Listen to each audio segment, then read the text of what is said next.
여러분 중에 마음에 내가 이제는 하나님의 말씀대로 살 거야, 하나님의 영광을 위해서 내가 살리라, 그런 마음의 결심을 하는 이들을 진심으로 축복합니다. 그 일은 전적으로 성령이 아니시면 있을 수 없는 일이기 때문에 그렇습니다. 마음에 하나님 기뻐하는 뜻대로 하나님께 영광을 돌리며 살기를 원하는 그런 결심을 하는 이들을 하나님이 위로하고 또 격려하기 위해서 주신 성경이라고 보여집니다. 시편 108편이 그렇습니다. 이 시편 108편은 다윗의 시인데, 하나님 제가 마음을 정했습니다, 확실히 내 마음을 정했습니다, 이런 표현으로 시편이 시작이 됩니다. 1절에 보면 하나님, 나는 내 마음을 정했습니다, 진실로 나는 내 마음을 확실히 정했습니다. 이 고백은 바벨론의 포로로 잡혀갔던 다니엘을 연상시키는 표현이기도 합니다. 다니엘이 바벨론의 포로로 잡혀갔는데 아주 똑똑한 총명한 소년인지라 바벨론의 관원들이 이 다니엘을 특별 왕궁에서 교육을 시켜서 앞으로 그 바벨론의 여러 지도자로 중에 한 사람으로 쓰려고 그가 왕궁에 들어가게 됩니다. 근데 문제가 하나 생겼습니다. 왕궁에서 먹는 모든 고기는 다 우상신전에 바쳐진 제물이었습니다. 하나님의 말씀에 우상에게 바쳐진 제물을 먹지 말라 하였기에 다니엘로서는 심각한 고민이 된 겁니다. 그때 다니엘이 그 고기를 먹지 않겠다는 결단을 합니다. 다니엘서 1장 8절에 다니엘은 뜻을 정하여 왕의 음식과 그가 마시는 포도주로 자기를 더럽히지 아니하리라 하고, 다윗도 뭔가 이런 큰 결단을 한 것 같습니다. 도대체 어떤 결단을 했을까 하고 살펴보니까 노래를 부르겠다는 것입니다. 1절 하반절을 보면 내가 가락에 맞추어서 노래를 부르렵니다. 여러분, 노래 부르는 것이 뭐 그렇게 큰 결단이 필요한 겁니까? 근데 사정을 알고 보면 이건 대단한 결단이구나 하는 것을 누구나 다 이해할 수 있을 것입니다. 지금 다윗이 처해진 형편이 9절에 보면 모압이나 에돔이나 블레셋이 연합하여 다윗을 치러 올라온 상황임을 알 수가 있습니다. 다윗이 이제 막 왕으로 이제 세워진 직후였던 것 같습니다. 다윗은 준비가 되어져 있지 않습니다. 그런데 엄청난 대군이 자기를 치러 올라왔습니다. 그때 다윗의 마음에는 하나님마저도 나를 버리신 건가, 그런 생각을 했었을 정도입니다. 11절 12절에 보면 하나님, 우리를 정말로 내버리신 것입니까? 하나님, 주님께서 우리 군대와 함께 나가지 않으시렵니까? 사람의 도움은 헛되니 어서 우리를 도우셔서 이 원수들을 물리쳐 주십시오. 이런 처지에 있었던 겁니다, 다윗이. 그런데 다윗이 노래하겠다는, 하나님 제가 마음을 정했습니다, 저 하나님을 노래하겠습니다, 이렇게 결심을 했다는 겁니다.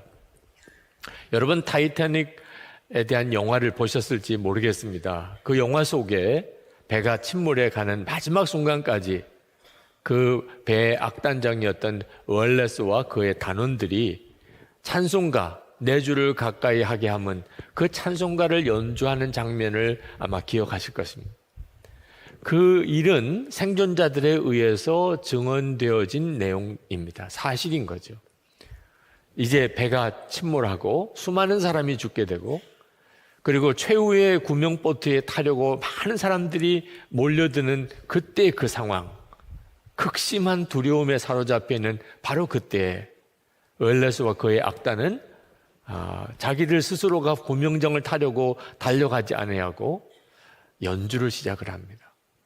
내 주를 가까이 하게 하면 그 찬송을 연주하는 동안 죽음의 극한 공포에 사로잡혔던 그 많은 승객들의 마음속에 놀라운 평강도 임하고 주님을 바라보는 역사가 일어나게 된 거죠. 이게 성도들이 가지고 있는 놀라운 찬양입니다. 다윗에게 있어서 이렇게 노래하겠다고 그가 결심을 한 것은 자기 영혼이 깨어나기 위해서라고 했습니다. 여러분, 1절 하반절 맨 마지막에 보면 내 영혼아 깨어나라, 2절에 검은 거야 수금아 깨어나라, 내가 새벽을 깨우련다, 이런 고백이 나오는데 다윗이 진짜 걱정했던 것은 환난이기도 하지만 정말 두려웠던 것은 하나님에 대한 확신이 무너져 가고 있는 자기 자신의 영혼이었습니다. 다윗이 영혼을 깨우겠다고 하는 말은 하나님에 대한 믿음을 내가 다시 한번 회복하겠다 그런 뜻입니다. 영혼이 죽었다, 영혼이 깨어났다는 것은 뭘 가지고 말하는 거죠? 하나님에 대한 믿음이 생겼다, 없어졌다는 것을 말하는 것입니다. 여러분, 우리가 정말 우리 스스로를 점검해야 되는 것은 우리 자신의 영혼입니다. 사람이 죄를 짓고 하나님께 불순종함으로 영이 죽었습니다. 그 결과가 뭡니까? 하나님이 안 믿어지는 겁니다. 하나님을 일부러 안 믿으려는 게 아니고 하나님이 안 믿어지니까 안 믿는 것입니다. 그런데 자기 죄를 회개하고 예수 그리스도를 영접하면 그 영이 삽니다. 영이 살면 하나님이 믿어지는 거죠. 마귀가 우는 사자같이 믿는 자를 삼키려고 한다고 했는데 그 마귀가 뭘 삼키려고 하는 것일까요? 우리의 믿음입니다. 하나님에 대한 우리의 믿음입니다.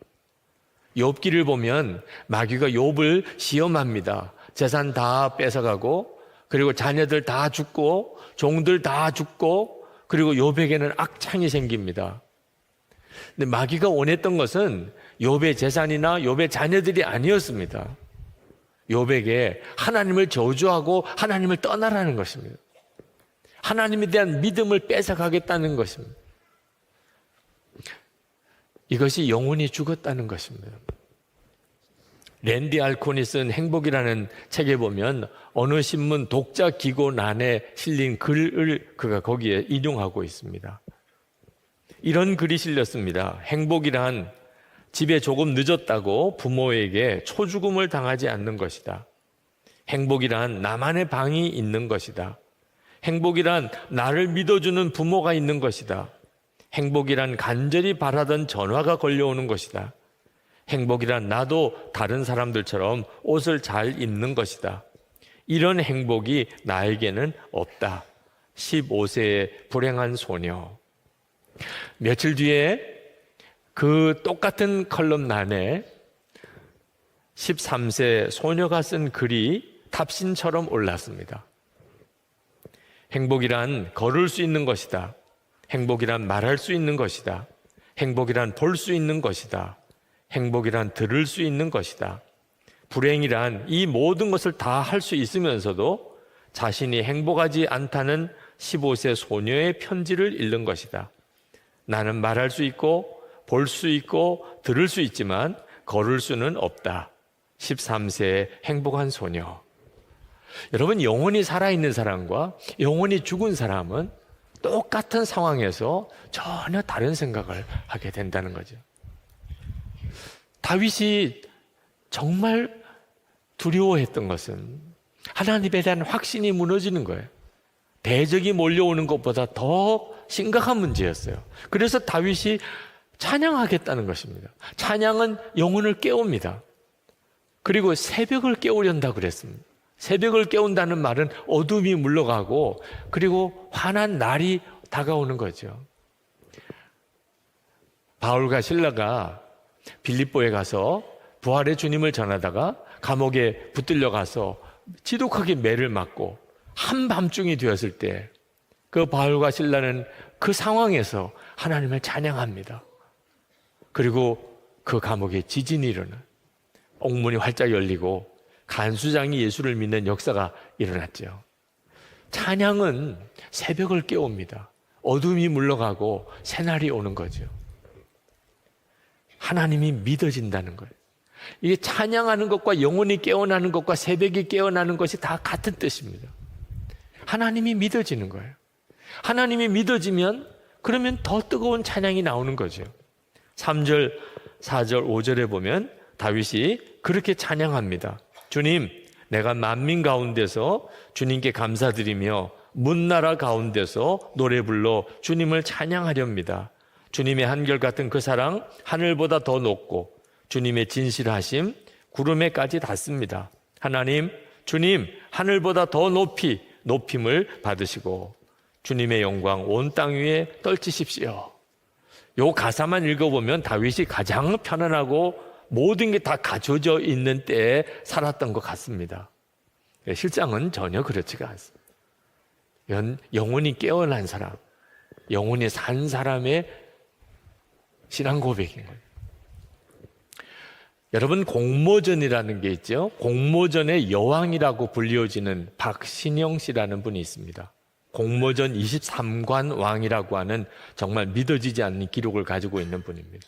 근데 이 박신영 씨가 참 믿음이 좋은 사람이어서 기독교 TV에 간증으로 나왔는데 자기에게 그런 믿음을 전해준 부모님에 대한 이야기를 했습니다. 그 박신영 씨의 아버지는 늘 무슨 질문을 하든지 신영아 하늘을 바라봐 그렇게 대답을 한다는 겁니다. 아빠, 친구들이랑 요즘에 많이 어려운 일이 생겼어요. 신영아 하늘을 바라봐. 하나도 은혜가 안 되더래요. 네. 어떻게 그렇게 무책임하게 말할 수 있냐. 뭘 좀 질문을 하면 자세하게 들어주고 좀 해답도 제시해주고 해줘야지 무조건 하늘만 바라보라면 어떻게 하겠느냐는 겁니다. 그런데 한 번은 아버지가 사기를 당해서 살던 집에서 쫓겨나서 무작정 어디론가 떠나야 되는 이런 기가 막힌 상황이 벌어졌는데 이삿짐을 그냥 거의 길거리에 내동댕이 치는 것처럼 그렇게 쫓겨나는 신세가 됐습니다. 겨우 몇 가지 이삿짐을 챙겨서 차에 싣고 그리고는 아버지가 이제 출발을 하는데 갈 데가 없는 거예요. 갈 곳이 없이 그냥 출발하는 겁니다. 근데 아버지가 하는 이야기가 하나님이 예비해 놓으신 곳으로 간다는 거예요. 아니, 하나님이 어디를 예비해 놓으셨는데 신영아 하늘을 바라봐. 너무 짜증이 나더래요. 그래서 엄마한테 막 짜증을 부렸대요. 엄마 좀 어떻게 좀 해봐 엄마. 그랬더니 엄마가 하는 이야기가 하나님이 순적하게 인도하실 거야. 무슨 하나님이 순적하게 인도해. 엄마 돈 있어? 정말 속 터지는 날이었는데 그날 그렇게 들렀던 어느 부동산에서 믿어지지 않은 그런 집 주인을 만나고 그 시세와는 너무나 안 맞는 그런 월세로 집을 얻을 수가 있었습니다. 그날 밤에 그 집에 들어가서 자면서 하나님이 순적하게 인도하셨구나. 믿지 않을 수가 없었어요. 그런 어려운 일이 생길 때 하늘을 바라봐 이 말은 너무 막연한 거죠. 형편이 좋을 때는 뭐 그런 말도 은혜가 될지 모르겠지만 정말 다급하고 어려울 때 어디로 가야 될지도 모르는 이런 상황에 있을 때는 신영아 내가 뭔가 좀 모아둔 돈이 있어 뭐 이렇게 아버지가 꺼내놓든지 아니면 어떤 사람이 찾아와서 우리가 당신들을 책임지겠습니다 뭐 이런 사람이 나타나든지 뭐 이래야 되지 않습니까? 진짜 아무런 대책도 없이 아무것도 가진 것도 없이 그렇게 그냥 차를 운전해서 그냥 떠나는 아버지는 또 뭐며 하나님이 인도하시는 곳으로 간다고 생각하고 그리고는 떠나는데 룰루랄라 노래를 부르는 거예요. 도대체 지금 이 상황에서 노래를 부를 수가 있는가? 어떻게 여기서 찬송이 나오는가? 근데 엄마가 자기가 들고 있는 핸드백을 보고는 신영아 이거 너 거니? 엄마 줄 수 없어? 그러면서 그 핸드백을 뺏어다가 엄마가 손에 이렇게 걸고는 운전하는 아빠한테 여보 나 어울려요? 지금 이럴 상황이 아니잖아요. 지금 어떤 형편에서 지금 자기들이 가고 있는데 지금 그렇게 할 상황이 아닌데 자기만 그 차 속에서 끙끙거리고 있었지 엄마 아빠는 어쩌면 그렇게 소풍 가듯이 즐거워하느냐 말이에요. 그날 부모님으로부터 어떤 상황과 형편과 상관없이 누릴 수 있는 그 기쁨의 유산을 받았다는 거예요. 박신영 씨도 자라면서 여러 가지 많은 어려운 일들을 이제 겪게 되는데 어떤 일을 만나도 하나님 책임져 주실 줄 믿습니다. 그리 아니하실지라도 저희들은 하나님께 감사합니다. 이것으로 충분합니다. 그런 믿음을 가지게 됐다는 거예요. 여러분, 다윗이 그렇게 사모했던 믿음, 어떤 환난이 오든지 간에 하나님이 믿어지는 확신, 이것이 오늘 다윗이 우리에게 전해주려고 하는 메시지입니다. 다윗도 마음이 흔들릴 때가 있었어요. 그도 역시 사람이기 때문에. 그래서 이 시편 108편을 읽어보면 다윗이 정말 다급한 상황에 있었구나. 살려주세요. 하나님 죽겠어요. 하나님 빨리 도와주세요. 그런 다급한 기도를 하나님께 올려드렸던 것도 우리가 볼 수 있습니다. 6절만 보면 주님의 오른손을 내미셔서 주님께서 사랑하시는 사람을 구원하여 주십시오. 나에게 응답하여 주십시오. 다윗도 그런 다급한 상황에 마음에 몰렸었다는 거죠. 그런데 그때 다윗이 하나님의 약속이 기억이 났다는 겁니다. 성소에서 하신 하나님의 약속이 기억났다는 거예요. 7절부터 9절까지입니다. 하나님께서 그 성소에서 이렇게 말씀하셨습니다. 내가 크게 기뻐하련다. 내가 세겜을 나누고 숫고 골짜기를 측량하련다. 길르앗도 나의 것이요 므낫세도 나의 것이다. 에브라임은 나의 머리에 쓰는 투구요 유다는 나의 통치 지팡이다. 그러나 모압은 나의 세숫대야로 삼고 에돔에는 나의 신을 벗어던져 그것이 내 소유임을 밝히련다. 블레셋을 격파하고 승전가를 부르련다. 하나님께서 분명히 성소에서 그런 예언의 말씀을 주셨던 것을 다윗이 기억합니다. 그렇다면 모압이나 에돔이나 블레셋이나 이거 다 하나님 것이라는 거잖아.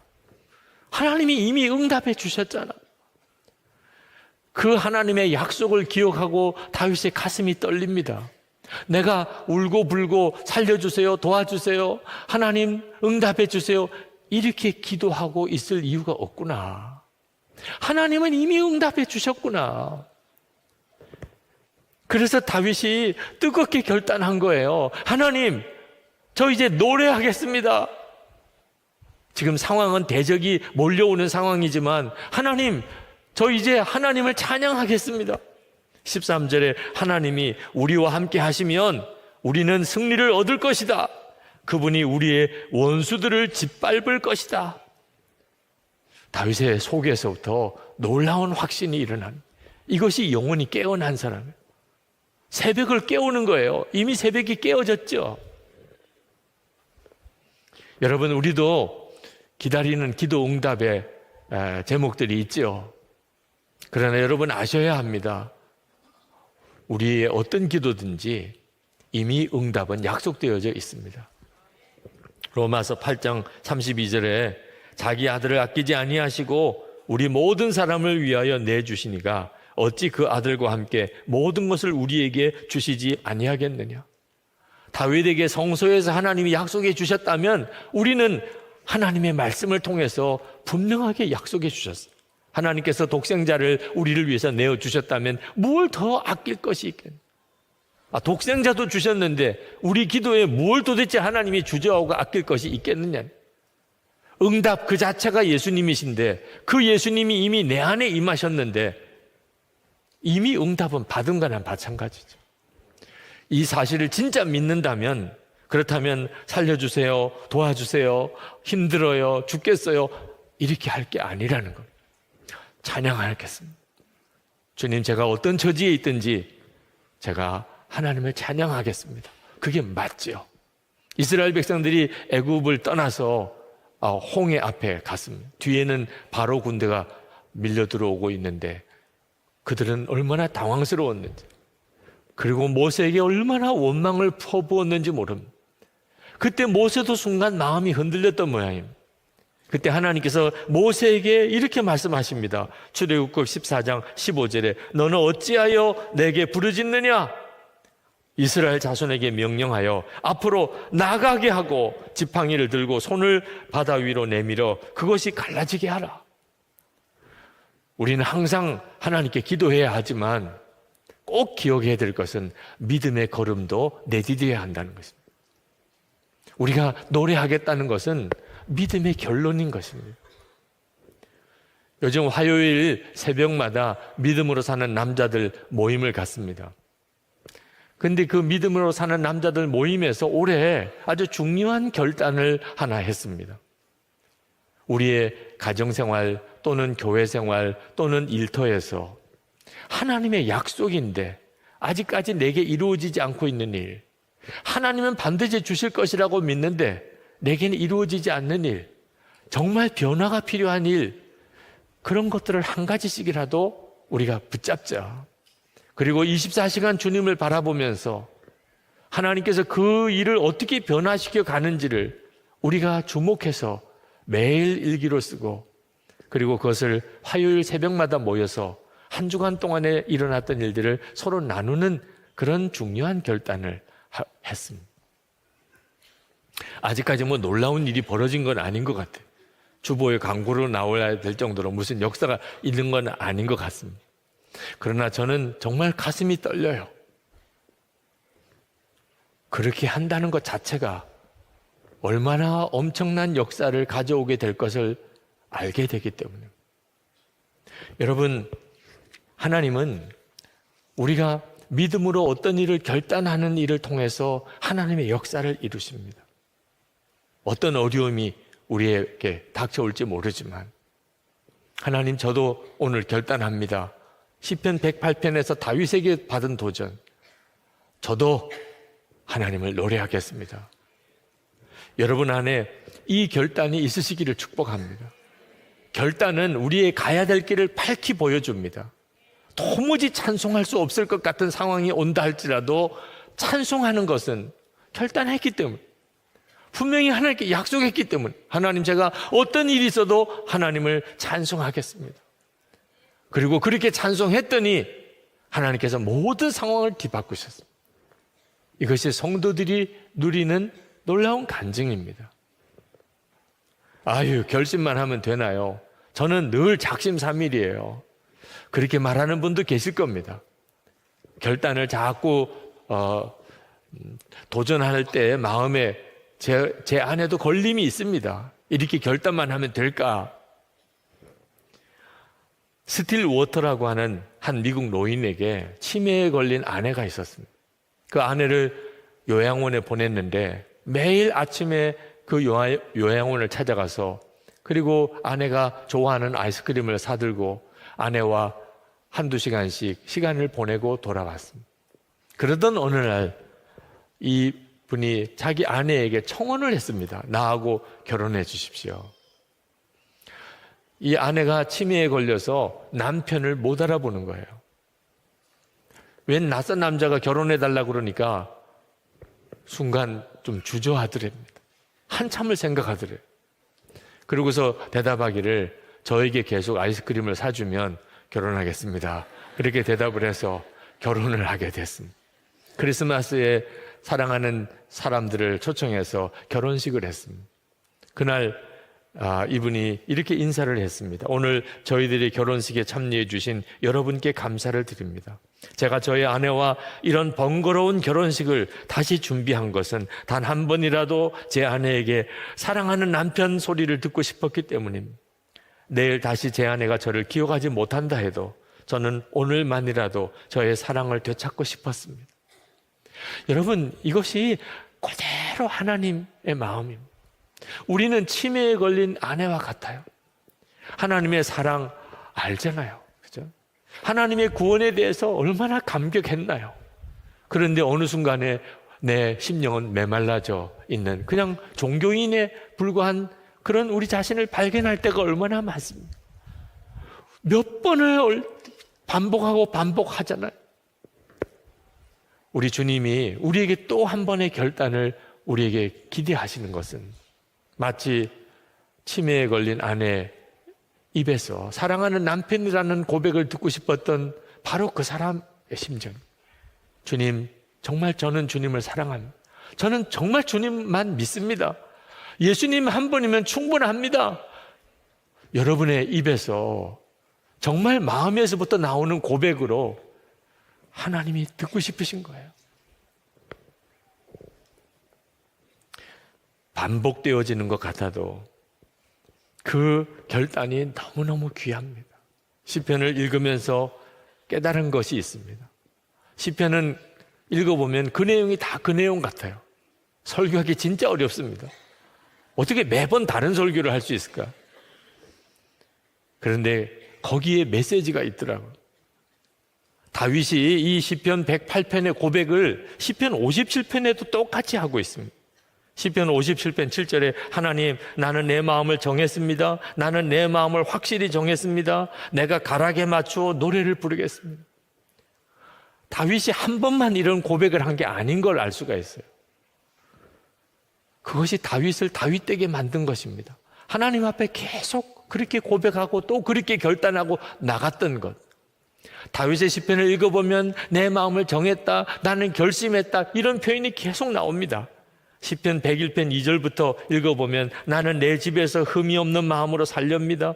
불의한 일은 눈앞에 얼씬도 못하게 하렵니다. 거스리는 행위를 미워하고 그런 일에는 집착하지 않겠습니다. 구부러진 생각을 멀리하고 악한 일에는 함께하지 않겠습니다. 그렇게 결단하고 결심하고 나갔기 때문에 하나님은 다윗을 계속해서 역사하시고 이끄실 수 있었던 것입니다. 여러분, 하나님을 정말 체험하고 싶습니까? 그렇다면 여러분도 하나님 앞에 오늘 분명한 결단이 있게 되기를 원합니다. 어떤 형편에서도 나는 주님을 찬양할 것입니다. 여러분의 마음속에 지금 이 시간에 성령께서 결심하게 하시는 것이 있을 때 놓치지 마시기 바랍니다. 그저 여러분의 생각이 아닙니다. 여러분에게 역사하시려는 성령의 마음이신 겁니다. 도저히 찬송할 수 없다고 느껴지는 분이 있습니까? 그러면 오늘 이 시간 말씀을 그냥 붙잡고 단순하게 찬송하라 하셨으니 주님 찬송하겠습니다. 그렇게 찬송해 보시기 바랍니다.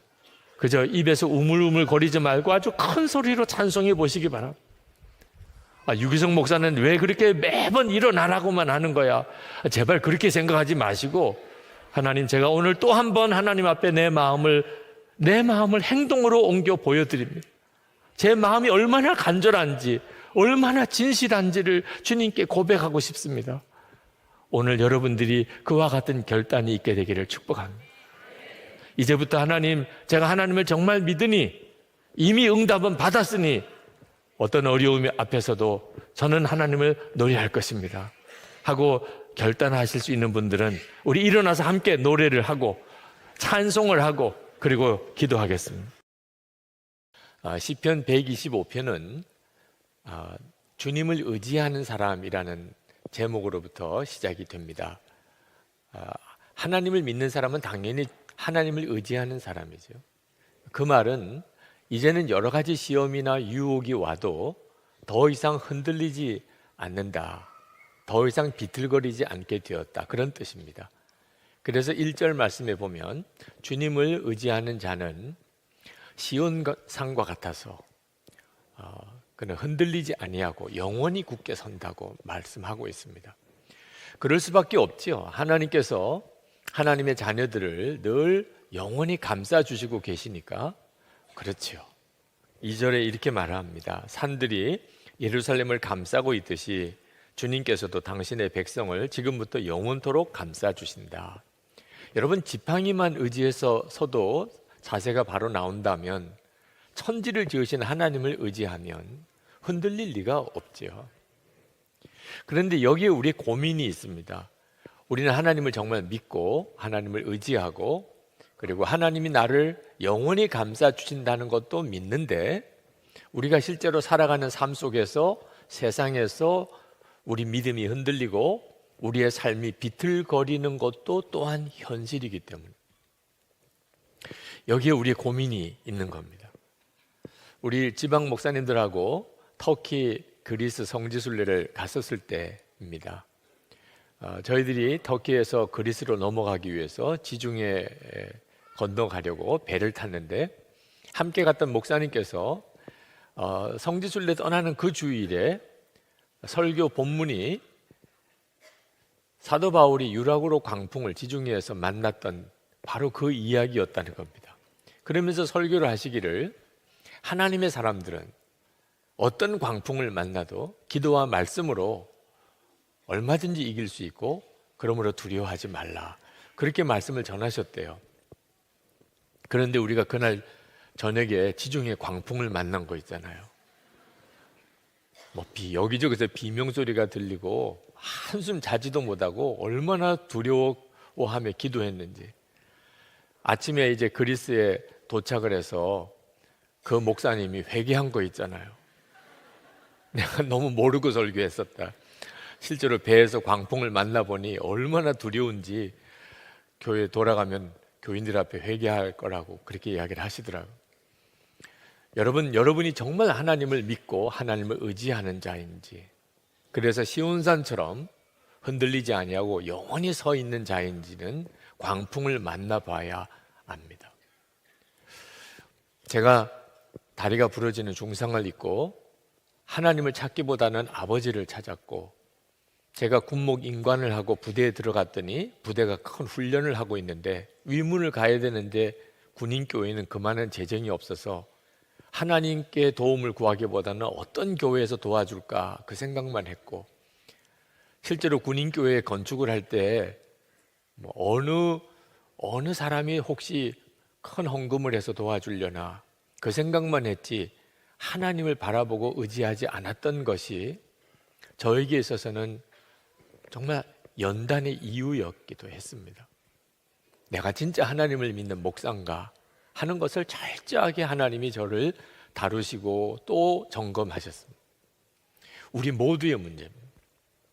우리가 하나님을 믿고 사는데 이제는 흔들리지 않는 자가 되었나? 여러분, 이 일을 작게 생각하면 안 됩니다. 우리가 하나님을 믿고 그리고 하나님이 우리를 영원히 감싸 주시지만 우리가 세상에서 살아가는 동안에 계속 비틀리는 일, 또 흔들리는 일이 생기는 이유는 마귀가 성도라도 교회라도 어떻든지 흔들리게 만들고 비틀거리게 해서 무너뜨리려고 하고 있기 때문에 그렇습니다. 마귀는 아주 교묘하게 틈만 보이면 우리의 마음에 그리고 교회에 들어와서 자기 세력을 확보하고 권세를 가지려고 합니다. 그래서 우리가 무슨 일이 있어도 마귀가 우리의 마음과 교회 공동체 안에 세력을 갖도록 권세를 갖도록 허락하면 안 되는 것입니다. 3절 말씀에 이렇게 시편 기자가 썼습니다. 의인이 불의한 일에 손대지 못하게 하려면 의인이 분깃으로 받은 그 땅에서 악인이 그 권세를 부리지 못하게 하여야 한다. 만약에 악한 자가 권세를 가지게 되면 성도의 공동체 안에, 성도의 마음 안에, 그러면 어떤 일이 벌어질까요? 하나님을 정말 믿어야 되냐 하는 믿음이 여지없이 흔들리게 됩니다. 끝까지 하나님의 말씀을 붙잡고 인내할 힘을 다 잃어버리게 됩니다. 결국은 악한 자를 다 따라가게 되어버리고 말 것입니다. 그러므로 우리가 무슨 일이 있어도 악한 자가 우리 교회 공동체 안에서 권세를 갖게 해서는 안 됩니다. 지금 한국 교회가 겪고 있는 위기가 바로 그 문제 때문에 온 겁니다. 정신을 똑바로 차려야 합니다. 그런데 교회가 문제가 될 것뿐만 아니고 우리들의 마음이 먼저 중요합니다. 악한 자가 내 속에서는 권세를 가지고 있지는 않은가? 여러분, 악한 자가 우리 속에서 어떻게 권세를 가질 수 있을까요? 악한 자가 우리에게 강제로 밀고 들어와서 우리를 지배하는 걸까요? 예수를 믿고 나면 결코 그런 일이 일어날 수가 없습니다. 우리는 이미 하나님의 생명싸개 아래 보호받는 자고 하나님께서 우리를 지키시는 자입니다. 그런데 어떻게 악한 자가 성도의 마음과 교회 공동체 안에 권세를 가질 수 있을까요? 우리가 허락했기 때문입니다. 우리는 더 이상 죄의 종로로 타는 자가 아닙니다. 우리의 옛사람은 이미 십자가에 예수님과 함께 죽었습니다. 우리는 이제 예수님의 생명으로 사는 자가 되었습니다. 그러나 우리의 육신의 죄성은 여전히 있습니다. 우리도 똑같이 욕심이 있고, 그리고 음란하고, 그리고 거짓되고, 그리고 이기적이고, 그리고 교만하고, 우리 속에 있는 이 죄성이 여전히 있습니다. 그 죄성의 종이 아닐 뿐이지 죄성이 없는 사람은 없습니다. 마귀가 그것을 건드리는 겁니다. 그때 우리가 마귀의 역사를 분별하지 못하고 마귀를 따라가게 되면, 그러면 마귀가 우리 안에 권세를 가지게 되는 거죠. 여러분, 가룟 유다가 예수님의 제자로 3년 동안 주님과 함께 살며 주의 말씀을 들으며 주님의 놀라운 이적들을 다 보았는데 결국은 그 은 30에 예수님을 팔아버리게 됩니다. 세상에 어떻게 이런 일이 일어날 수 있죠? 가룟 유다가 원래 그 피가 반역자의 피기 때문에 그렇습니까? 그렇지 않습니다. 가룟 유다는 예수님이 가리고 뽑은 12제자 중에 한 사람이에요. 가룟 유다는 똑똑한 사람이었고 그리고 그 공동체의 재정을 맡았을 정도로 신임을 받았던 사람이에요. 그는 그런 제자였던 것입니다. 그런데 그가 그만 마귀가 넣어주는 생각을 분별하지 못하고 그리고는 마귀의 종이 되어버린 거죠. 예수님께서 마지막 식사를 하실 때 아주 무거운 마음으로 제자들에게 너희들 중에 나를 팔 자가 있다, 청천벽력 같은 말씀을 하셨습니다. 그때 제자들이 너도 나도 주여 저니까 주여 저니까 그렇게 물었는데 가룟 유다도 주여 저니까 그렇게 물었던 사람입니다. 예수님께서 제자들에게 말씀하기를 내가 떡을 떼어서 포도주에 찍어 주는 그 자가 나를 팔 자다. 그렇게 말씀하시고는 떡을 떼어서 포도주에 적셔서 가룟 유다에게 주었습니다. 그때 가룟 유다가 그 떡을 받고 그리고 마귀가 가룟 유다 속에 들어갔다고 그랬습니다. 자, 참 이상한 일이죠. 예수님께서 왜 가룟 유다에게 그렇게 공개적으로 떡을 떼어서 바로 내가 나를 팔 자야 이렇게 하셨을까요? 그것은 가룟 유다에게 마지막 기회를 주고 싶었던 것입니다. 예수님은 마귀가 가룟 유다의 마음에 예수를 팔려는 생각을 넣어주는 것을 아셨습니다. 가룟 유다가 그것을 떨쳐버리지 않고 그 생각을 품는 거예요. 예수를 팔까 말까 갈등하고 있는 것을 예수님이 아셨어요. 몇 번 경고하셨습니다. 가룟 유다가 빨리 마귀의 유혹에서 떨쳐버리고 주님을 붙잡기를. 이제 마지막 순간이 온 겁니다. 그래서 예수님께서 가룟 유다에게 마지막 사인을 준 거예요. 내가 다 알고 있다. 빨리 돌이켜. 그래서 떡을 가룟 유다에게 떼어준 겁니다. 그런데 가룟 유다가 그걸 덥석 받아버린 거예요. 어떻게 받을 수가 있죠? 그 순간에 가룟 유다가 주님이 다 알고 계시구나. 그러고는 주님 앞에 꼬꾸라져서 무릎을 꿇고 주여 제가 품지 말아야 될 생각을 했었습니다. 제가 정말 가지지 말아야 될 그런 생각을 하고 있었습니다. 용서해 주십시오. 그렇게 해야 마땅한 일이잖아요. 그런데 그 떡을 받고 그리고 끝난 거예요. 마귀가 완전히 가룟 유다를 사로잡아 버리니 그 다음에는 본인이 제정신이 돌아올 때까지는 사실 더 이상 가룟 유다 자신이 아니었던 거죠. 본래부터 가룟 유다는 배신자가 아니었습니다. 그런데 마귀의 역사를 분별하지 못하고 붙잡으시는 주님의 손은 뿌리치고 마귀를 붙잡으니 결국 예수님을 은 30에 판 제자가 되어버린 겁니다. 지금도 가룟 유다처럼 정말 붙잡아야 될 주님의 손은 붙잡지 않고 세상을 기웃거리고 그리고 악한 자가 심어주는 생각을 품고 그렇게 비틀거리고 흔들리며 사는 성도들이 너무나 많습니다. 여러분, 어린아이가 아버지 손을 붙잡고 놀이공원에 갔다가 그 아버지 손을 버리고 엉뚱한 아저씨 손을 붙잡고 가게 되는 그 아이의 처지가 어떨까? 여러분 다 상상이 되지요? 그 얼마나 끔찍한 일입니까? 그런데 지금 현재 수많은 성도들이 실제로는 그렇게 살고 있다는 거예요. 믿기는 하나님을 믿는다고 하지만 실제로는 세상을 믿고 돈을 믿고 쾌락을 의지하고 그렇게 사는 거예요. 여러분 안에 정말 하나님께서 어떻게 여러분을 이끄시고 인도하시기를 원하시는지를 오늘 말씀을 통해서 여러분이 분명하게 볼 수 있게 되기를 바랍니다. 정말 선한 사람, 정직한 마음을 가지고 살기를 힘써야 합니다. 4절 말씀에 보면 주님, 선한 사람과 그 마음이 정직한 사람에게 은혜를 베풀어 주십시오. 선한 사랑과 정직한 마음을 가진 사람에게 하나님의 은혜가 임합니다. 그런데 우리 자신이 마음을 지키지 않으면, 그러면 나도 모르는 사이에 완전히 마귀 종노릇하고 마귀 따라다니다가 비틀거리는 삶을 사는 거죠. 그러다가 결국은 멸망의 굽은 길로 들어가서 마귀와 함께 하나님의 무서운 벌을 받게 됩니다. 5절 말씀에 보면 주님 비틀거리며 굽은 길을 가는 자를 벌하실 때에 악한 일을 하는 자도 함께 벌받게 해주십시오. 결국은 이런 처지가 되어버리고 마는 거죠. 러시아가 공산혁명이 일어나기 바로 그 당시에 러시아는 겉으로는 하나님을 정말 잘 믿는 나라 같았습니다. 거리 이름도 성경에서 따오고 음식 이름조차도 성경에서 따오고 무슨 물건 하나를 만들어도 성경 이름 따서 이름을 붙이고 그랬던 나라입니다. 그런데 공산혁명이 일어납니다.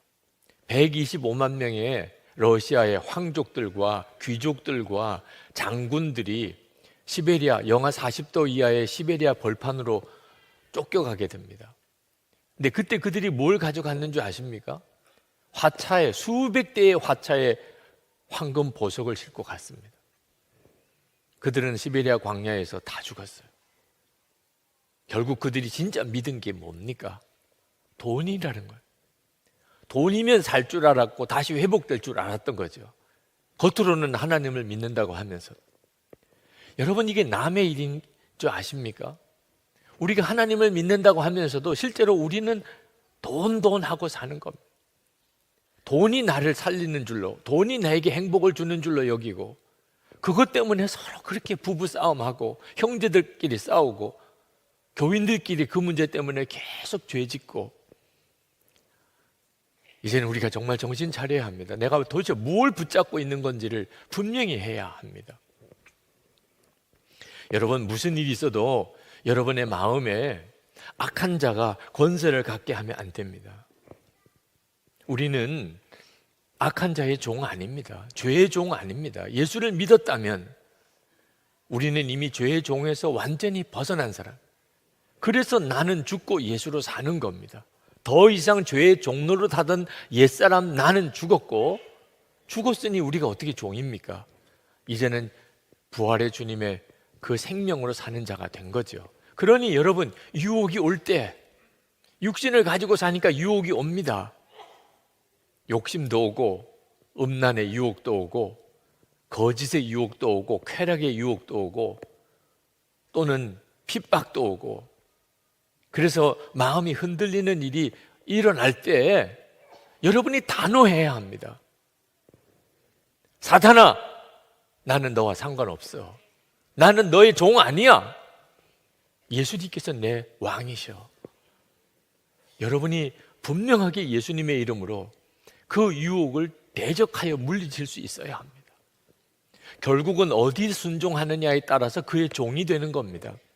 로마서 6장 16절에 너희 자신을 종으로 내주어 누구에게 순종하든지 그 순종함을 받는 자의 종이 되는 줄을 너희가 알지 못하느냐. 혹은 죄의 종으로 사망에 이르고 혹은 순종의 종으로 의에 이르느니라. 나는 그 사람 만나서 내가 이렇게 불행하게 되었어요. 내가 그 직업을 택했기 때문에 이렇게 불행하게 되었어요. 내가 결혼을 잘못해서 내가 불행하게 되었어요. 나라 때문에 내가 불행하게 되었어요. 예수를 믿는 성도는 그렇게 말하면 안 됩니다. 여러분이 결국은 누구를 붙잡았느냐에 따라 달라지는 거예요. 지금이라도 주님을 붙잡아요. 그러면 주님이 우리를 말씀 그대로 시온산처럼 흔들리지 아니하고 영원히 굳게 서는 자가 되게 만들어 주십니다. 여러분, 그러므로 우리에게 마음을 열고 지낼 공동체가 필요한 겁니다. 예수 동행 일기를 쓰시라고 그렇게 말씀을 드리는 이유, 내 마음을 계속 매일 점검하지 않으면 어느 순간에 나도 모르는 사이에 내가 마음을 마귀에게 활딱 뺏겨버리고 살 수 있는 거예요. 그리고 그 일기를 서로 나누라고 할 때 그게 너무 힘들어 보이지만 마음을 완전히 마귀에게 사로잡힌 것 비교하면 아무것도 아니에요. 매일 예수 동행 일기를 서로 나누는 것이 좀 불편하기도 하고 그것이 신경 쓰이는 일일 수는 있지만 마귀의 종로로 단다고 생각해 보세요. 여러분, 우리가 악한 세상에 살지만 도처에 악한 자들이 많고 마귀가 우리 마음속에 계속해서 미혹에 들어오지만 우리 주님은 우리를 능히 지키실 수 있습니다. 우리 안에 오셨어요. 우리 안에 오셔서 우리를 지키시는 분이 주님이십니다. 그래서 2절 말씀에 이렇게 말씀한 겁니다. 산들이 예루살렘을 감싸고 있듯이 주님께서도 당신의 백성을 지금부터 영원토록 감싸주신다. 여러분이 이 말씀이 정말 성경의 말씀인 줄 믿으셔야 돼요. 우리 주님은 내가 주님을 붙잡으면, 내가 계속 주님을 바라보면 주님이 나를 영원히 감싸주십니다. 지금부터 영원까지 나를 지키십니다.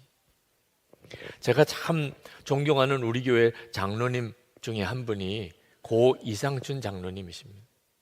그분은 교정 공무원으로 평생을 사셨습니다. 은퇴하시고 난 다음에도 그는 여전히 재소자들을 돕는 일을 하셨고, 그리고 기독교 교도소, 소망교도소를 설립하는 일을 위해 그가 마지막 생명 다할 때까지 헌신하셨습니다. 그분의 삶이 너무 귀하고 그냥 잊혀지기에는 너무 소중해서 책을 내드렸어요. 예수님의 마음을 품은 사람이라 그런 책을 내기도 했었습니다. 교회 서점에서 여러분들이 구하실 수도 있습니다. 간암 말기 진단을 받으셨어요. 의사들은 빨리 수술을 하자고 했는데 거절하셨습니다. 지금 소망교도소 설립이 막바지 단계에 들어가 있는데 내가 수술 받느라고 병원에 입원해 있으면 이 일을 누가 할 거냐. 살고 죽는 모든 것을 주님께 다 맡기고 나는 정말 기독교 교도소가 세워지기를 위하여 그는 정말 불꽃같이 헌신했습니다. 그리고 금방 돌아가실 거라는 의사 진단하고 상관없이 소망교도소가 설립될 때까지 그가 생명 연장을 받았습니다. 얼마나 얼굴이 밝으신지 간암 말기 환자라고 믿어지지 않을 정도였어요. 우스갯소리도 잘하시고 여유도 있고. 그는 사실 평생 죄 짓고 그리고 재판받고 그리고 수용시설에서 함께 있는 그들과 함께 지내신 분이에요. 우리 사회에서 가장 죄 문제로 인해서 어려움을 겪는 바로 그 현장에 계셨던 분입니다. 그것도 평생. 그런데 그분은 별명이 작은 예수였어요. 그분과 함께 같이 근무했던 분의 증언이 이 책 속에도 나옵니다. 사람이 없을 때에는 대통령도 욕한다는데 서로 속상하면 그 사람 보기 싫다, 야단치고 싶다, 이런 얘기를 할 수도 있잖아요. 그런데 이상춘 장로께서는 한 번도 불평이나 불만을 말씀하는 걸 들어본 적이 없어요. 다른 사람을 탓하는 경우를 본 적이 없습니다. 장로님은 늘 그렇게 고백하셨어요. 하나님, 나를 빨리 데려가시든지 아니면 고쳐서 쓰시든지 주님 뜻대로 하세요. 그러시면서 그가 마지막 숨을 거두기 직전에 소망교도소 설립이 되고 그리고 그 현장에 가셔서 같이 예배드리고 그리고 그 뒤에 얼마 뒤에 돌아가셨습니다. 예수님은 우리를 어떤 처지에서도 정결하게 올곧게 지키실 수 있습니다. 세상보다 더 크신 주님이 우리 안에 와 계세요. 에임이라고 하는 인도 자매가 간증하는 영상을 보았는데 참 마음에 깊이 감동이 되더라고요. 그가 어릴 때 그 인도 부모 교육열이 우리 한국 사람보다도 더하면 더했지 적지 않은 그 인도의 교육열에 의해서 열심히 어릴 때 공부를 했습니다. 교회도 다니기도 했고요. 그의 꿈은 공부 열심히 해서 좋은 대학 가서 그 좋은 직장 얻고 좋은 남편 만나고 좋은 집에서 살고 좋은 차 타고 다니는 그게 그녀의 꿈이었어요. 뉴욕 대학교에 입학을 했는데 거기서 의사 지망생인 한 청년을 만났습니다.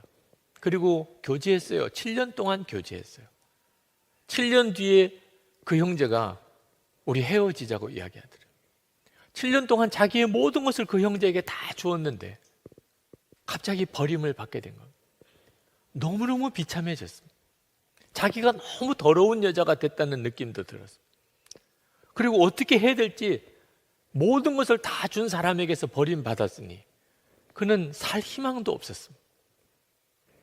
그때 그가 늘 지나치던 뉴욕 맨하튼 스퀘어 교회, 거기에 기도회에 참석을 하게 됩니다. 설교를 들을 때도 울었고 기도하는 시간에도 울었고 찬송하는 시간에도 울었어요. 자기 자신이 너무 비참하니까, 너무 더러운 여자가 됐고 이제는 살 희망도 없다고 생각했으니까 눈물밖에 나오지 않았습니다. 근데 그렇게 우는데 찬양단의 찬양 노래의 가사가 마음에 박혀 들어오기 시작하는 겁니다. 이해할 수 없는 가사예요. 자기는 7년 동안 믿었던 그 남자에게 모든 것을 다 주고 버림받은 사람이에요. 그런데 그런 자기를 위해서 생명을 주신 주님이시라니, 세상에 이게 말이 되는가? 그 찬양 가사는 이런 것이었습니다. 놀라우신 그 사랑, 어떻게 그러실 수가 있었나요? 어떻게 왕이신 주께서 나를 위해 돌아가실 수 있었나요? 그는 어릴 때부터 교회를 다녔기 때문에 예수님의 십자가에 대해서 생소한 게 아니었지만 그날 그가 정말 버림받은 여자로서 그 예배에 참석해서 그때 들었던 십자가의 사랑, 무조건적인 용서, 그 메시지는 그 자매에게는 정말 충격이었습니다. 그분은 나를 위해 죽으셨다는데 나는 그분을 위해서 한 게 아무것도 없어요. 그날 그는 예수님을 진짜 마음에 주님으로 영접합니다. 그리고 인생이 완전히 바뀌어져 버렸어요. 지금은 전 세계를 다니면서 하나님의 말씀을 전하는 사역자가 됐어요. 여러분은 도대체 무엇에다가 여러분의 인생을 바치고 있습니까? 정말 믿을 만한 것에 바치고 있는 겁니까?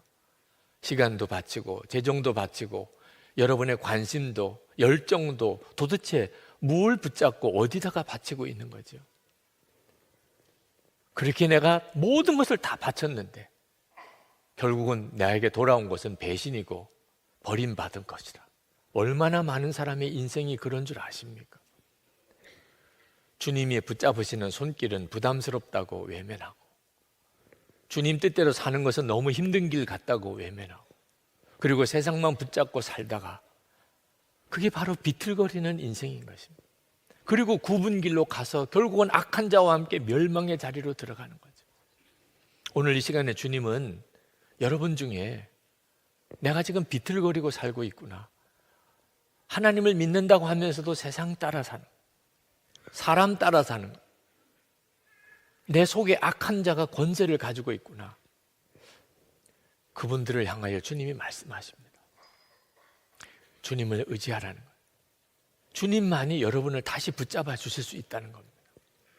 예수님께서 베드로에게 이렇게 말씀하셨어요. 아주 충격적인 말씀하셨습니다. 누가복음 22장 31절 32절에 시몬아 시몬아 보라 사탄이 밀가부르듯 하려고 너를 청구하였으나 그러나 내가 너를 위하여 내 믿음이 떨어지지 않기를 기도하였노니 넌 돌이킨 후에 내 형제를 굳게 하라. 마귀가 베드로를 쥐고 흔들고 있다는 겁니다. 베드로가 얼마나 충격을 받았을까요?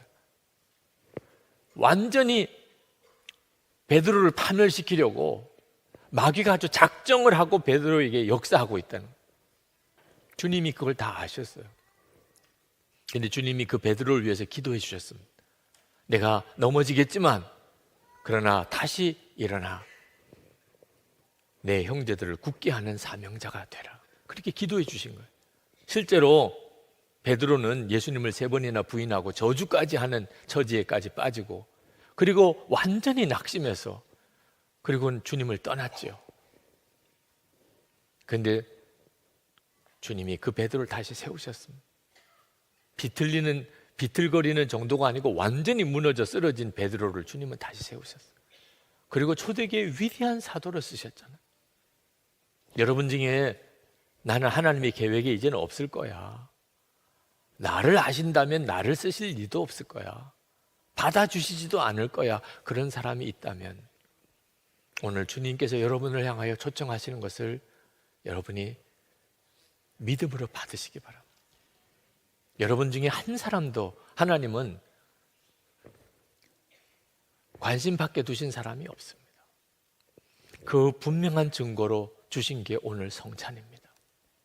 여러분이 성찬을 안 받겠다고 하면은 안 받게 됩니다. 의무적으로 받으시라는 것도 아닙니다. 그러나 하나님은 정말 살아계시고 나를 사랑하시고 예수님은 나를 위해 십자가에 죽으셨고 내 모든 죄를 사하시고 나를 하나님의 자녀답게 살게 하신다고 하는 사실을 믿는 사람은 한 사람도 예외 없이 성찬의 복을 다 받은 사람입니다. 여러분 마음속에 내가 그렇게 하나님에게 붙잡혀지기를 원합니다. 이제는 비틀거리고 살지 않고 시온산처럼 흔들리지 아니하고 영원히 굳게 서는 자가 되기를 원합니다. 오늘 시편 149편을 가지고 말씀을 나눌 때 여러분의 삶 속에 승리를 주시는 하나님, 예수 그리스도 안에서 여러분에게 승리의 삶을 살게 하시는 하나님에 대한 찬양이 뜨겁게 일어나게 되기를 축복합니다. 이 시편 149편은 하나님을 찬양하는 찬양시이면서 특별히 하나님이 우리의 임금님이시다, 우리의 왕이시다고 하는 사실을 노래하고 있습니다. 2절 3절에 보면 이스라엘아 창조주를 모시고 기뻐하여라, 시온의 주민아 너희의 임금님을 모시고 큰 소리로 즐거워하여라, 춤을 추면서 그 이름을 찬양하여라, 소구치고 수금을 타면서 노래하여라, 그렇게 말합니다. 하나님은 온 우주 만물의 창조자이시면서 우리의 왕이시라는 겁니다. 그러니 춤을 추고 기뻐하며 찬양할 일이라는 겁니다. 이유가 뭔가, 하나님이 우리의 왕이시라는 이 고백은 우리가 어떤 어려운 일을 만날지라도, 우리에게 어떤 어려운 일이 닥쳐올지라도 하나님이 우리를 지키시고 우리를 보호하시고 우리를 책임져 주시고 우리로 하여금 승리하게 해주신다는 의미입니다. 그러니 진짜 춤을 추고 노래할 일이죠. 4절 말씀에 주님께서 당신의 백성을 보시고 기뻐하신다, 눌림받는 약한 사람에게 승리의 영광을 안겨주신다.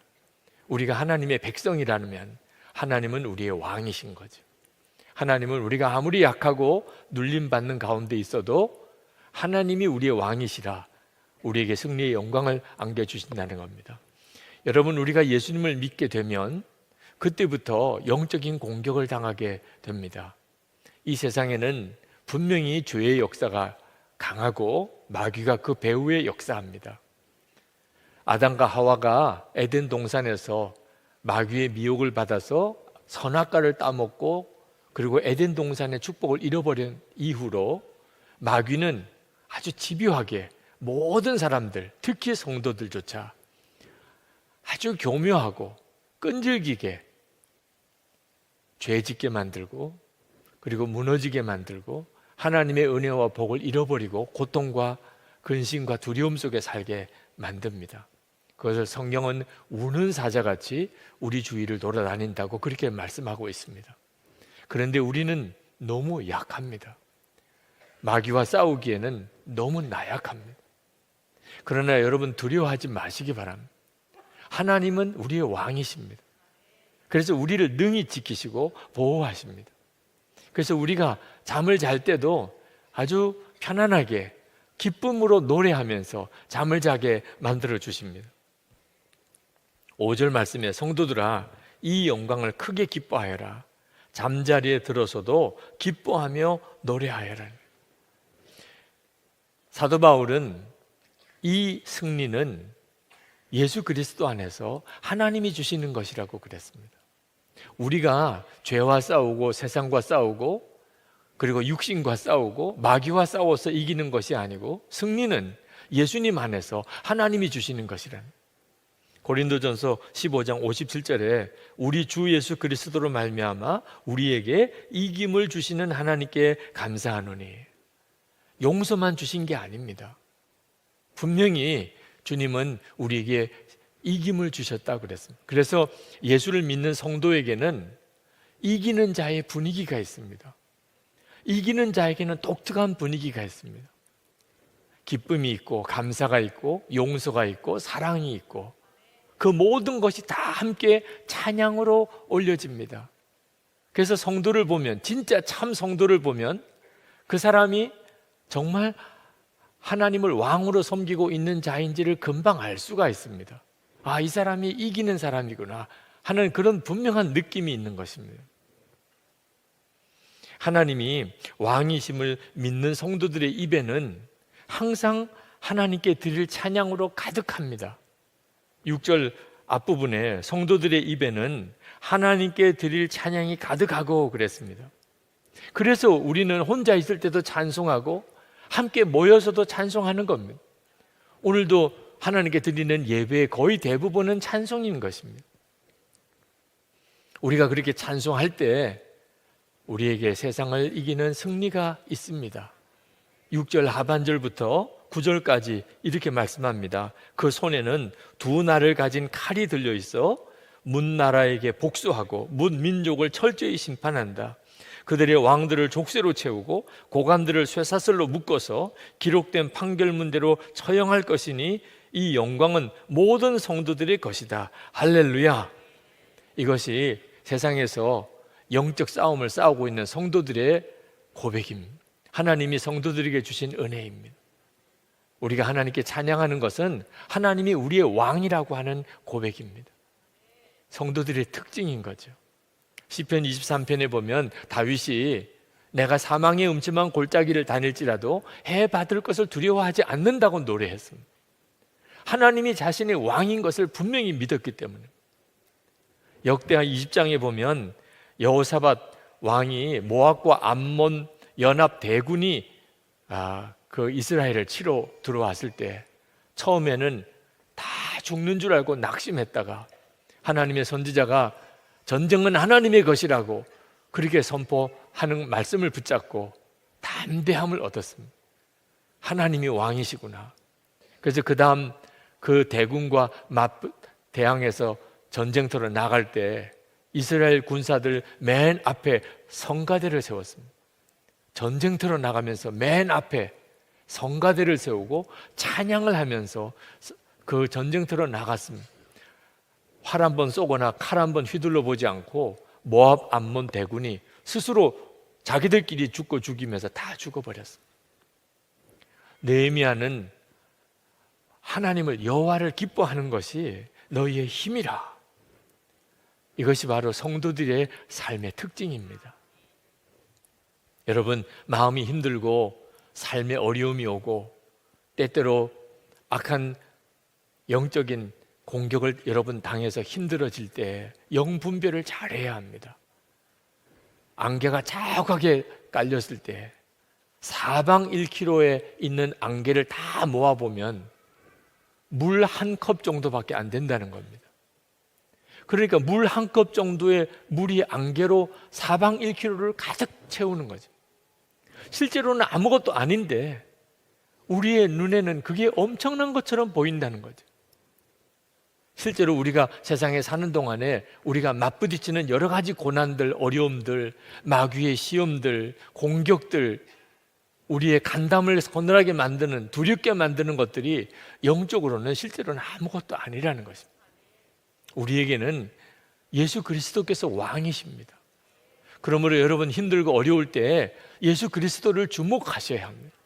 하나님은 여러분을 사랑하셔서 독생자까지 내어주셨습니다.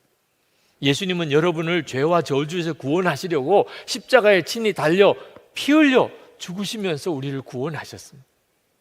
성령 하나님께서 우리가 이 세상에서 승리하며 사는 삶을 살게 해주시려고, 우리를 도우시려고 우리 안에 임하셨습니다.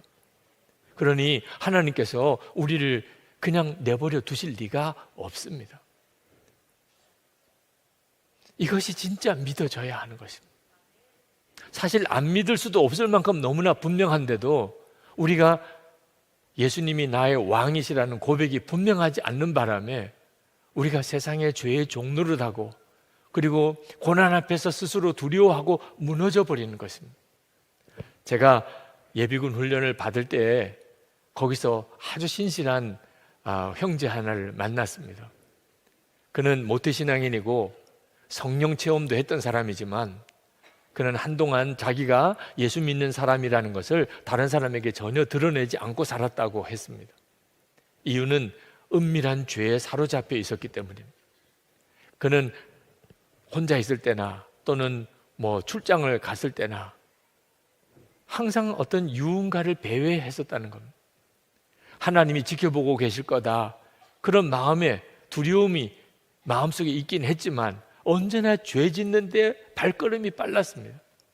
음란의 유혹을 도무지 이기지 못하고 은밀한 죄를 짓고 사는 자기 자신이 너무 창피해서 예수 믿는다는 말도 못하고 살았습니다.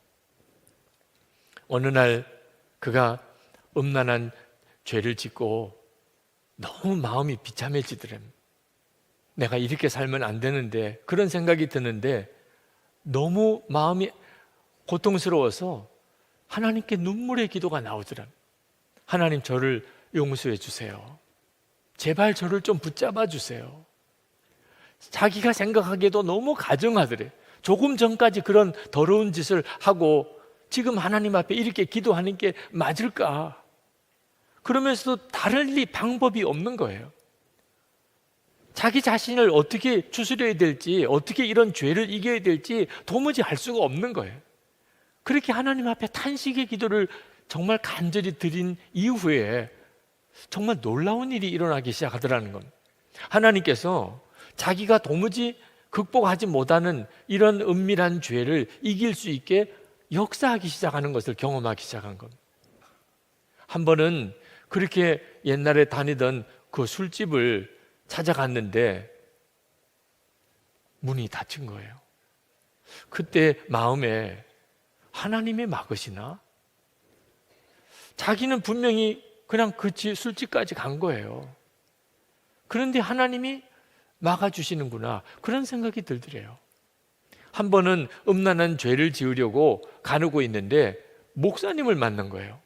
집사님 어디 가세요? 그러는데 말을 못하고 자기가 막 당황해하면서 마음속에 하나님이 막으시나? 그런 생각이 들더래요. 정말 소문난 어떤 그런 유흥업소를 찾아가는데 길을 잃어버리고 한참을 헤매고 다니면서 자기 마음속에 하나님이 내가 죄 짓는 것을 막으시나? 그런 생각이 들더라는 거예요. 계속해서. 사람은 참 어리석고 그리고 죄는 정말 끈질기죠. 그런 생각을 하면서도 그는 여전히 죄를 끊지를 못했어요. 그런데 한 번은 거래처와 술 접대를 해야 되는 일이 생겼는데 마음에 아주 포기가 되더래요. 어쩔 수가 없는 일이야. 오늘은 어쩔 수 없이 그냥 죄 짓게 될 수밖에 없어. 그런 생각을 하고, 그리고 술을 마시는데 자기 옆에서 술을 따라주는 접대 부인 그 호스테스가 자기에게 귓속말로 이야기를 하더래요. 사장님, 예수 믿으세요? 기절하는 줄 알았대. 그리고는 사업이 성사되고 거래가 되고 안 되고를 떠나서 그냥 자기 겉옷 쥐어 들고 뛰쳐나왔습니다. 하나님께서 자기 앞에서 너무나 분명하게 자기의 모든 것을 보고 계시다는 것이 느껴지는데 견딜 수가 없더래요. 그리고 그때부터 여전히 자기 속에는 음란한 죄의 역사가 있지만 더 이상 죄에 끌려가지 않게 됐다는 거예요. 저를 보면서 울면서 고백했어요. 저는 진짜 나쁜 놈입니다. 그런데 예수님께서는 저를 절대로 포기하지 않으신 거예요. 죄의 유혹이 있지만 저는 정말 죄를 지을 수가 없는 상태에 있습니다. 주님이 나와 함께 하시는 게 너무나 분명하게 느껴지기 때문이에요. 여러분 진짜 죄를 이기고 육신을 이기고 세상을 이기고 마귀를 이기고 그렇게 살고 싶습니까? 그게 정말 그렇습니까? 여러분의 진짜 소원입니까? 그게 중요해요. 여러분이 진짜 그걸 원하는지, 죄를 이기고 세상을 이기고 여러분 자신을 이기고 마귀를 이기고 그렇게 살고 싶으냐 말이에요. 진짜 여러분이 그렇게 원한다면 그건 여러분의 기도가 될 거예요. 암에 걸렸을 때 암을 고쳐달라고 하는 기도, 가족이 죽게 됐을 때 가족을 살려달라고 하는 기도, 소원이니까 기도가 되잖아요. 정말 여러분이 이기고 그렇게 살고 싶습니까? 하나님은 용서만 해주신 게 아니고 승리도 주셨다는 사실을 믿고 나도 그렇게 살게 해주세요. 그게 진짜 소원이면 하나님은 반드시 여러분에게 승리를 주십니다. 여러분이 그것을 정말 원하시면. 사도 바울은 고린도후서 4장 7절에서 우리가 이 보배를 질그릇에 가졌으니 그랬습니다. 우리 자신이 질그릇 같아요. 어쩌면 그렇게 죄에 연약하지요? 어쩌면 그렇게 유혹을 잘 받지요? 어쩌면 그렇게 겁이 많지요? 어떻게 그렇게 어리석지요? 우리는 진짜 질그릇 같아요. 아무짝에도 쓸 게 없는 귀한 가치가 없어 보이는 그릇이에요. 그런데 우리 안에 보배가 있어요. 예수 그리스도세요. 이것이 복음이에요. 이것이 예수 믿는 성도가 누리는 은혜예요. 그래서 우리 자신은 죄를 이길 수가 없지만, 우리에게는 승리가 없지만 우리가 세상을 이길 수 있는 거예요. 왜? 승리는 예수 그리스도 그분에게 있으니까. 이것이 왕을 모시고 사는 성도의 고백이에요. 내 안에 왕이 계시다는. 그래서 사도 바울은 이렇게 고백합니다. 고린도후서 4장 8절부터 우리가 사방으로 우겨쌈을 당하여도 쌓이지 아니하며 답답한 일을 당하여도 낙심하지 아니하며 박해를 받아도 버림바 되지 아니하며 거꾸로 뜨림을 당하여도 망하지 아니하고, 그 어떤 것도 진짜 예수를 믿는 성도를 무너뜨릴 수가 없어요. 그 마음의 중심에 예수님이 왕이시니까. 우리가 할 일은 복음 그대로 나는 죽고 예수로 산다 고백하고 믿고 하나님을 찬양하는 것뿐입니다. 고린도후서 4장 10절부터 이어서 이렇게 말씀합니다. 우리가 항상 예수의 죽음을 몸에 짊어짐은 예수의 생명이 또한 우리 몸에 나타나게 하려 함이라. 우리 살아있는 자가 항상 예수를 위하여 죽음에 넘겨짐은 예수의 생명이 또한 우리 죽을 육체에 나타나게 하려 함이라. 이것이 왕을 모시고 사는 성도의 고백이고, 우리가 이렇게 고백하고 이걸 진짜 믿으면 부활하신 주님이 실제로 우리의 삶 속에 너무나 분명하게 드러나신다는 것입니다. 여러분은 저를 어떻게 보실지 모르겠지만 하나님께서는 저에게 죽으라고 하셨어요. 사람이 어지간한 가능성이 있으면 죽으라고는 하지 않잖아요. 아무리 심각한 죄를 지어도 진짜 구제불능인 사람이 아니면 세상 재판에서도 사형 선고는 어지간히 내리지 않잖아요. 하나님께서는 저에게 죽으라고 하셨어요. 가능성이 조금도 없다, 선한 게 조금도 없다, 저에게는 세상을 이길, 죄를 이길 수 있는 능력이 조금도 없다고 판단하신 거죠. 그런데 제가 정말 죽었습니다 고백하고 살게 되면서 저 스스로 도무지 이길 수 없는 승리를 경험하게 하셨어요. 나는 죽었습니다. 그 고백이 저에게 예수님은 지금도 살아계시구나, 정말 나와 함께 계시구나, 그것을 체험하게 만들어 주었어요. 여러분, 진짜 우리에게는 선한 것이 없어요. 우리 속에 있는 마음은 찡그리고 있으면서 겉은 웃을 수 있어요. 속은 교만하면서 겉은 고개를 숙일 수 있어요. 속은 성질이 부글부글 일어나는데 겉으로는 아무렇지도 않은 척 태어날 수 있어요. 우리의 죄가 겉으로 드러나지 않게 속으로 감추고 사는 거예요. 숨기고 감추고 누르고 그렇게 사는 것이 많은 사람들이 살고 있는 삶이에요. 예수를 믿어도 그렇게 믿는 사람들이 많아요. 누르고 감추고 그리고 꾸미고 그렇게 삽니다. 그러니 예수 믿는 것도 피곤한 거예요. 스스로가 생각해요. 너무 가증스러워요. 내가 위선자 같아요. 여러분, 이건 진짜 예수 믿는 게 아닙니다. 예수님을 믿는 것은 내 속에 있는 것을 드러내고 또 드러내는 거예요. 우리는 예수 그리스도와 함께 십자가에서 이미 우리 옛사람, 죄의 종로로 닫은 옛사람은 예수님과 함께 죽었어요. 주 예수님께서 부활의 주님이 우리의 생명이 되셔서 우리 안에 오셨고 그분은 우리의 왕이세요. 그러니까 전에는 숨길수록 좋았어요. 숨겨야만 되었어요. 내 속에 있는 거 누가 알면 큰일 나요. 그런데 이제는 드러낼수록 좋아요. 왜? 드러나면 예수님밖에 없으니까. 예수님이 나의 왕이시니 내가 드러내면 예수님만 역사하시는 거죠. 기독교가 다른 종교와 다른 것은 첫 번째는 예수님의 십자가의 속죄의 복음이에요. 두 번째는 그 예수님께서 우리 안에 거하시고 지금도 우리 안에 왕이시라는 것입니다. 이것이 예수 믿는 성도의 삶을 결정하는 것입니다. 그것이 진짜 믿어지게 될 때 그것이 우리의 찬송이 되는 것입니다. 노벨상 수상자인 펄벅 여사가 어릴 때 중국에서 살았습니다.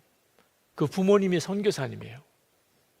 아버지 선교사님이 전도 여행을 한번 떠나면 한 달 이상씩 집에 들어오지 않으실 때가 많으셨어요. 어머니 캐롤라인 선교사님이 어린 아이들을 데리고 남편이 전도 여행 간 사이에 집을 지키고 사는 겁니다. 어느 날 밤에 뜨개질을 하고 있는데 밖에서 중국 사람들이 뭐라고 막 이야기를 하는 게 들렸어요. 그 마을에 심각한 가문이 들었어요. 그런데 그것은 신을 노하게 했기 때문이라는 겁니다. 왜 신이 노했는가? 우리 마을에 서양 귀신이 들어왔다. 이 사람들이 신을 노하게 했다는 겁니다. 그래서 우리가 오늘 밤에 이 사람들을 다 처형하자. 그래야 우리 마을에 가뭄이 그친다는 거예요. 그 말을 듣는데 얼마나 두려웠겠습니까? 남편도 없어요. 어린 애들밖에 없어요. 캐롤라인 선교사님이 골방에 들어갔습니다. 두려운 마음을 가지고 하나님께 기도했어요. 그런데 기도 중에 하나님은 언제나 지키시고 보호하시고 어떤 상황에서도 승리를 주시는 하나님이신 것이 믿어졌어요. 왕이 계신 거예요. 진짜 깊은 밤이 되면서 사람들이 낫을 들고 꽃갱이를 들고 삽을 들고 집을 쳐들어 들어왔습니다. 얼마나 두려운 순간입니까? 그런데 캐롤라인 선교사님은 너무나 편안했어요. 그 사람들이 문을 밀치고 소리를 지르며 들어오니까 어서 오시라고 그랬어요. 들어온 사람들이 너무 당황스러웠어요. 다과가 준비되어져 있어요. 앉으시라는 거예요. 그 사람들이 어떻게 해야 될지 몰라서 쭈뼛쭈뼛 앉았습니다. 차를 드시고 그리고 다과를 드시면서 제가 노래를 불러드리겠습니다. 그러고는 오르간에 앉아서 중국어로 중국어 찬송을 부르기 시작했습니다. 이 폭도들이 너무 난감한 겁니다. 그리고 서로 자기들끼리 얼굴을 보면서 너무 멋쩍어 하는 거예요. 그 캐롤라인 선교사님이 찬송을 부를 때 한두 명씩 다 나가버리고 말았습니다. 펄벅 여사가 어릴 때 경험했던 어머니예요. 우리가 진짜 하나님이 나의 왕이신 것을 믿을 때 어떤 상황에서도 찬송할 수 있어요. 그리고 그 찬송은 어떤 두려움도 다 제거합니다. 넬슨 만델라, 남아공의 넬슨 만델라 평전에 보면 아주 감동적인 재판 이야기가 나옵니다. 그 피고는 반드 브렉이라고 하는 남아공의 백인 경찰관입니다. 그와 동료 경찰들이 18세의 흑인 소년을 무참하게 죽였습니다. 그리고 그 시체를 불에 태웠어요. 그것을 가족들이 아는 것을 알고 그 집을 쳐들어 들어갔습니다. 그리고 그 집을 불태웠어요. 그 남편도 불태웠어요. 그걸 그 아내가 지켜보게 했습니다. 그런 끔찍한 만행을 저질렀어요. 그 사실이 결국은 드러나고 재판을 받게 됩니다. 재판하는 마지막 선고하는 때 판사가 그 노 부인에게 그렇게 말했습니다. 우리가 이 반드 브렉에게 어떤 판결을 내려주기를 원합니까? 그 노 부인이 자리에 일어났어요. 저는 3가지를 요청합니다. 판사님, 3가지를 요청합니다. 첫 번째는 남편과 아들의 장례를 치르기 위해서 반드 브렉시가 남편의 시신을 불태운 장소로 가서 그 죄를 모아 주었으면 좋겠습니다. 두 번째는 반드 브렉시가 가족들을 전부 죽였지만 나는 그와 함께 나눌 사랑을 아직도 가지고 있기 때문에 한 달에 2번 우리 집에 와서 나와 함께 시간을 보내기를 원합니다. 그에게 엄마 노릇을 해주고 싶습니다. 세 번째, 그가 하나님의 용서를 받았다는 것과 나도 그를 용서한다는 사실을 기억했으면 좋겠습니다. 내가 그를 진심으로 용서했다는 사실을 그가 알게 하기 위하여 그를 한번 안아보았으면 좋겠습니다. 이 말을 하고 그 노부인이 자리에 일어나서 피고 속에 있는 반드 브렉시에게로 가는 겁니다. 그때 그 법정에 있는 어떤 한 사람이 나 같은 죄인 살리신 그 찬송을 부르기 시작했어요. 그 한 사람이 되고 두 사람이 되고 사람들이 같이 따라 부르기 시작했어요. 법정 안에 나 같은 죄인 살리신 그 찬송이 울려 퍼졌어요.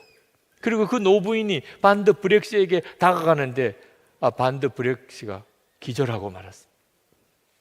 그렇게 무참하게 사람을 살해하던 그 끔찍한 그 죄인도 그 상황을 도무지 감당할 수가 없었던 거예요. 여러분, 마귀가 우리를, 성도를 괴롭게 하고 고통스럽게 하고 슬프게 하고 두렵게 할 때 우리가 그럼에도 불구하고 하나님을 찬양하면 마귀는 화가 납니다. 그래서 우리를 더 고통스럽게 만듭니다. 그럼에도 불구하고 우리가 여전히 하나님을 찬양하면 마귀는 정말 견딜 수 없이 분노하게 됩니다. 그래서 우리를 정말 아주 비참하게 만들어 버립니다. 그럼에도 불구하고 우리가 하나님을 찬양하면 마귀는 기절해 버리고 맙니다. 여러분, 평생 얼마나 마귀에게 시달리고 사십니까? 이제는 마귀를 좀 기절시켜야 되지 않겠습니까? 우리에게는 그럴 수 있는 능력이 있습니다. 하나님은 우리의 왕이십니다. 우리가 그 사실을 진짜 믿고 그렇게 하나님을 찬양하는 것입니다. 요한계시록에 보면 하나님 앞에 선 사람들은 세상에 사는 동안 성공한 사람, 또는 유명해진 사람, 또는 부족함이 없이 살다가 그렇게 편안하게 살다가 죽은 사람, 그런 사람이 하나님 앞에 선다고 말하지 않았습니다. 오직 이기는 사람이라고 그랬어요. 이기는 자는. 이것이 우리가 마지막 하나님 앞에 설 때 하나님 앞에 설 수 있는 자격입니다. 오늘 여러분들은 여러분이 정말 이기는 자인지를 스스로 점검해야 합니다. 우리 자신을 이기고, 죄를 이기고, 세상을 이기고, 마귀를 이기고, 슬픔을 이기고, 분노를 이기고, 좌절을 이기고, 예수 그리스도 안에서 우리에게 약속된 은혜예요. 주 예수님을 바라보세요. 우리는 왕을 모시고 사는 사람들입니다. 그럴 때 우리가 사는 우리의 삶 전체는 달라집니다. 성도는 이기는 자의 분위기를 가지고 있는 사람입니다.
기쁨과 감사, 사랑, 용서, 그 모두가 담겨져 있는 찬양입니다. 오늘 이 시간 우리 함께 기도하실 때 하나님, 주님 저에게 죄에 대한 용서도 주셨을 뿐만 아니고 죄를 이기는 승리도 주셨음을 믿습니다. 오늘 이 시간 주님을, 이김을 주시는 주님을 찬양하기 원합니다. 제 안에 왕이 계심을 언제나 노래하고 살겠습니다. 나는 죽고 정말 예수로 사는 자로 그렇게 살고 싶습니다. 세상을 이기게 하시고 마귀를 이기게 하소서. 슬픔을 이기고 넘어서게 하시고 좌절, 낙심, 두려움, 염려를 이기고 넘어서게 하소서. 모든 미움도 다 이기고 넘어서게 하소서.